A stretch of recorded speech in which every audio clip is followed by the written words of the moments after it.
వల్లభనేని వంశీని ఇంకా శాశ్వతంగా జైల్లో ఉంచగలరా? ఎన్నాళ్ళు ఉంచగలరు? ఏముంది, కోర్టులు ఒక్కొక్కసారి ఒక్కొక్క సందర్భంగా చూస్తున్నాయి.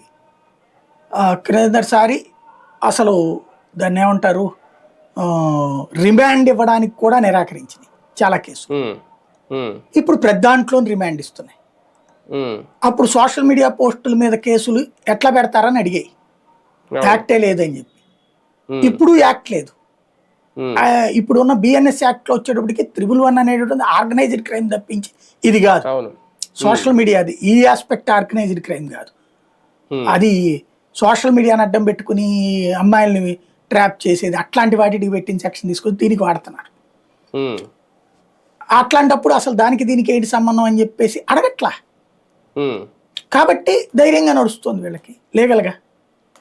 ఇంకోటి వీళ్ళకి ఫస్ట్ లీగల్గా from the beginning YCP failure. ఇప్పుడు డబ్బు పోతే పోయిందని కోట్ల రూపాయలు పోసి మంచి మంచి లాయర్లను సుప్రీంకోర్టులో హైకోర్టులో పెట్టుకున్నారు తెలుగుదేశం వాళ్ళు. ఏళ్ల తరబడి ప్రతిపక్షంలో ఉన్నంతకాలం సాగించారు వాళ్ళు. ప్రతిపక్షంలో ఉండి డబ్బులు ఖర్చు పెట్టారు. అధికార పక్షంలో ఉండి వీళ్ళు చేత కాలేదు. అప్పుడు అధికారంలోకి వచ్చాక తెలుగుదేశం అప్పుడు ఎవరినైతే తాము పోషించామో వాళ్ళని ఇప్పుడు పోషిస్తున్నారు. ఇంకో నలుగురిని యాడ్ చేసుకున్నారు. సుప్రీంకోర్టులో ఒక లాయర్ వచ్చి హైకోర్టులోనో లేకపోతే ఒక లోకల్